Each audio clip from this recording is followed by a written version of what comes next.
Okay, I'm going to talk about capitalism and the nature of competition within capitalism. So, a lot of capitalists like to say that competition will drive innovation, right? And that can be true, but let's think about more than just innovation. Because if that's all that capitalism does, if that's all that the competition within capitalist economies does, then we might have AI doing all of our work for us, and well, maybe the ruling class destroys the middle class, and they're the only ones left. Maybe they design the AI to kill everybody else. That's the thing. We can have innovation. That doesn't mean the economy is working for everybody. So let me explain what I mean when I say when we talk about competition and capitalism, because there's a lot of nuance here, and if you don't understand it, then you're gonna be left behind. So the theory is that again, competition drives innovation, but that doesn't have any bearing on whether or not the economy is working for everybody. It doesn't have a bearing on whether wages are high enough to make a living. And right now, for a while now, for a few decades, we've been seeing wages stagnate, okay? And inflation's going up, wages are stagnating. 60% of people are living paycheck to paycheck, right? So it doesn't seem like the economy's working for everybody. It doesn't seem like this capitalist structure is working, okay? And we need to think about why that is. So if an owner owns stock, and say they own stock in Apple, they want Apple to create a better product than their competitors like Samsung and Google. Okay, so they all create smartphones. So Apple wants the owner of Apple, or the people who own stock in Apple, they want Apple to create a better smartphone. And they believe that Apple can create a better smartphone. So they invest, right? That checks out. So if Apple does end up creating a better smartphone than Google and Samsung, they profit, and those profits are paid out to people who own capital with dividends, right?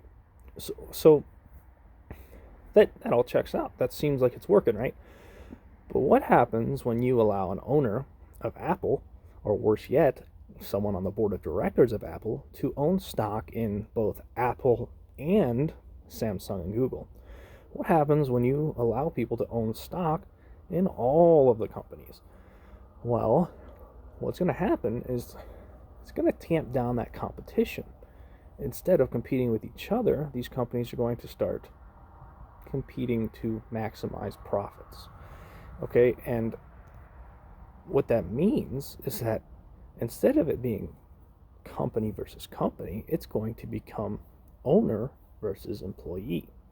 And that means the employee's wages are going to get tamped down. They're going to stagnate. They're not going to keep up with inflation. This is what's happening. This is why the capitalistic model is not working for 60% of the country who are living paycheck to paycheck, or even more than that, okay? Because say you're living paycheck to paycheck, say you are one paycheck ahead. That's still not working very well for you, right? That's one rainy day away from a hell of a rainy day, right? So the problem with this competition theory of capitalism is that if you allow owners to own stock in all of the competitors in a certain market, then those competitors are not going to be competing with each other anymore, because they have no incentives to, because the owners of those companies don't care who profits. They just need the company to profit. And the way they do that is not by organizing against their competitors, but by organizing against the lower class laborers that produce those goods and services. Now, here's the thing. This isn't necessarily a problem. The reason it's a problem is because, again, we have people living paycheck to paycheck.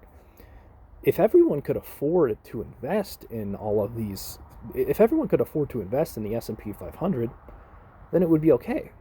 But because people can't afford to do that, then we basically leave them behind, okay? And when you leave them behind, you put them on this vicious cycle towards poverty, okay? Poverty leads to desperation. Desperation leads to crime and violence, right? We don't want crime and violence. That's how revolutions start. When we don't create an economy that's going to sufficiently provide people with the necessities they need to survive, well, they're going to revolt.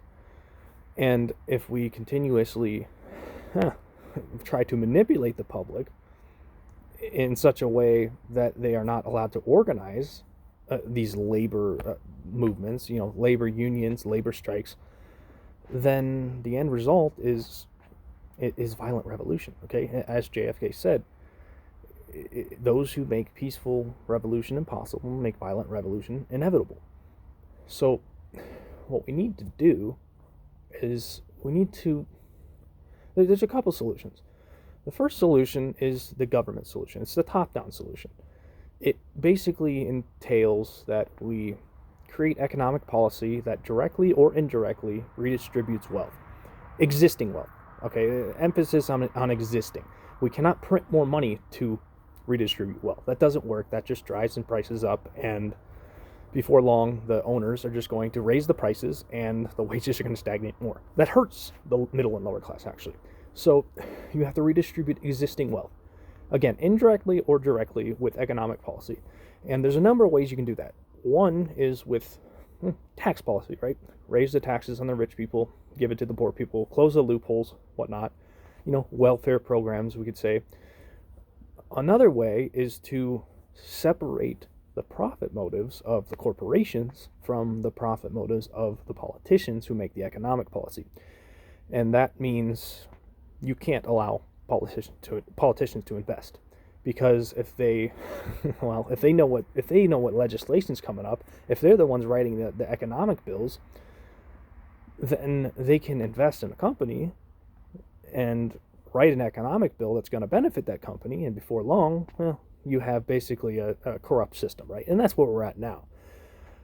And beyond that, you can't allow politicians' campaigns to be funded by corporations. That's a big problem as well. That's the government solution. That's the top-down solution. That's the solution that kind of takes away from capitalism, okay? It actually works outside of the bounds of capitalism. Capitalism is private companies solving problems, right? Private companies owning the means of production. If you redistribute that wealth through the government, that's not technically capitalism, right? That's straying away from capitalism. Now, there's never technically been a purely capitalistic economy. There's always a military that's funded with taxes. There's always some magnitude of social programs that are funded with taxes, roads, infrastructure in general. But the other solution is a bottom-up solution, and it doesn't involve the government at all. It involves labor organization among the working class. And basically what I mean by that is labor unions and labor strikes. So that is the best solution in my mind, because it doesn't give more power to the government. And inevitably, if you give more power to the government, if you give the government the ability to, say the government raises taxes on the wealthy, and then they lower taxes on the poor, what's going to end up happening is that in a few generations down the line, the people are going to forget why that policy was in place. And then that government might become corrupt. Before long, the government's manipulating the public to vote for bills that, or to support candidates that write bills that don't support the correct redistribution of that money. So all of a sudden now you've given a government the ability to basically collect insane amounts of tax dollars, and now they're spending it on military, and that's where we're at now, right? So the better solution is with labor movements, labor unions, labor strikes, like I said. And what this does is it basically takes all those dividends that we're getting paid out to day traders, and it dissolves them into middle-class wages. This is the best solution that we have, and it's because it avoids giving the power to a government. It gives the power to the people, and so long as the people understand why they need to maintain that power, then they maintain the labor organization. so long as the class consciousness remains high, they maintain those labor unions, and perhaps they tie wages to inflation as part of those union agreements. That's a very important thing that labor unions have to do. They need to tie their wages to inflation, because if they don't, well, then their wages are going down, right? So, again, the better solution is bottom up. If we look for a top-down solution, you basically give the government more power, and maybe that works for a couple generations, and in all likelihood it will. That's what FDR did. He did the New Deal. He did the top-down solution, raised taxes a lot. But then what happened? Well, then Reagan comes along a few generations later, and Reagan lowers the taxes on the wealthy people because the people don't know why the taxes were raised in the first place. And the end result is a diminishing middle class that we're seeing now. So understand the point I made to you earlier in this video. Competition in capitalistic markets doesn't work if you allow owners to own stock in all of the companies in a particular market, because they're no longer competing with each other. They're competing against their employees. So the main takeaway from this video, though, work with your fellow working class employees. Forget your differences. Forget all the culture wars. Those culture wars are just there to distract you. They're there to divide you so that you don't see that the ruling class is robbing you blind. And if you continue to invest in the S&P 500, say you're a middle upper class worker who can afford to do that, you are just ultimately taking wages away from people who are poorer than you. You are stealing the value production that's being created by the lower class, right? And that's going to end up biting you in the ass. It's going to end up being a revolution. And if you let it happen, you're complacent. You're part of the problem. Maybe you hedge your bets. Maybe you're going to die before the shit hits the fan. But if you don't, or maybe your children are still alive, well, you contributed to that. And all of that desperation from poverty, all that fear of that scarcity, it doesn't just hurt the poor people, okay? People will sit in their homes. There's a lot of rich people who will sit in their homes. They made all their money, they're retired, and they're just wondering why they're so stressed out all the time. They're stressed out because they look at the state of the world, and it seems to be going to shit. It seems very unstable, right? They're stressed out because poverty exists. And that poverty, it doesn't just affect poor people. It affects everybody. Okay, we are all one in a sense, right? If there's wars on the other side of the world, and your tax dollars are funding those wars, well, you can kind of see how we're connected here. It's you have to think beyond you have to think a little deeper about these things. You can't just look at the surface and say, I got money, I should be happy. When in all likelihood, you're probably not happy. You're probably stressed out, and maybe you're not sure why you're stressed out. Maybe you're not sure why you're depressed, because it seems like you have your life in order.